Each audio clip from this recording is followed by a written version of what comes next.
7 Karomah Syekh Abdul Qadir Jailani. Melayang di udara. Dikisahkan oleh Imam Al-Khattab bahwa Syekh Abdul Qadir Jailani pernah memberikan ceramah agama. Kemudian beliau selangkah demi selangkah menaiki udara seakan-akan menaiki tangga. Tentu saja jemaahnya yang menyaksikan kejadian itu kagum dan terheran-heran. Menghidupkan orang mati yang sudah meninggal ratusan tahun. Suatu ketika Syekh Abdul Qadir Jailani bertanya kepada orang Nasrani kenapa Nabi Isa lebih sempurna dari nabi lainnya. Lalu orang Nasrani tersebut menjawab bahwa Nabi Isa memiliki keistimewaan, yakni mampu menghidupkan orang mati. Kemudian Syekh Abdul Qadir Jailani membuat kesepakatan dengan orang Nasrani tersebut. Jika beliau mampu menghidupkan orang mati, maka orang Nasrani itu harus masuk Islam. Orang Nasrani itu pun menyatakan sepakat dan bersama-sama mencari kuburan yang berisi mayat berusia sekitar 500 tahunan. Selanjutnya Syekh Abdul Qadir Jailani mengucapkan kum biiznillah, yang artinya bangunlah kamu dengan izin Allah. Seketika itu kuburan tersebut terbelah dan mayat di dalamnya keluar sambil bernyanyi. Konon mayat tersebut semasa hidup adalah seorang penyanyi. Melihat kejadian itu, orang Nasrani tersebut kagum dan menyatakan diri masuk Islam.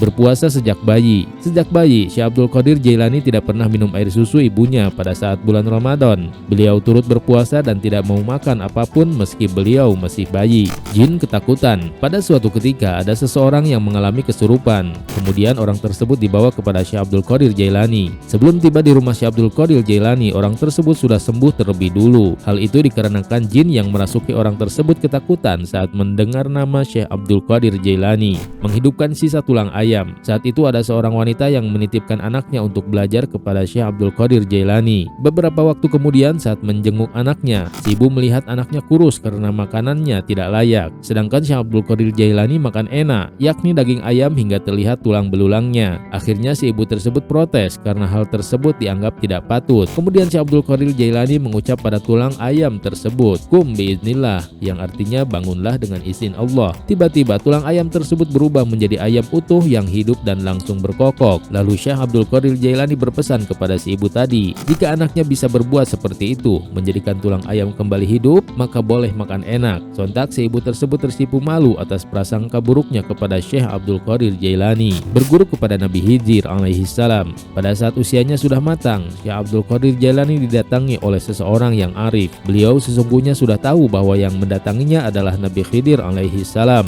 Syekh lalu berkata kepada Nabi Khidir, "Wahai Khidir, sesungguhnya kamu tidak akan sanggup bersamaku, sebab aku bukanlah seperti Nabi Musa." Selanjutnya, Syekh Abdul Qadir Jailani diterima menjadi murid oleh Nabi Khidir alaihi salam. Ditantang 100 ulama. Syekh Abdul Qadir Jailani pernah ditantang 100 ulama untuk mencoba menandingi keilmuan beliau. Setelah 100 ulama itu tiba di rumah Syekh Abdul Qadir Jailani, mereka dipersilahkan duduk. Kemudian Syekh Abdul Qadir menundukkan kepala dan dari dada beliau keluarlah cahaya terang. Cahaya tersebut menyelimuti hati seluruh ulama itu.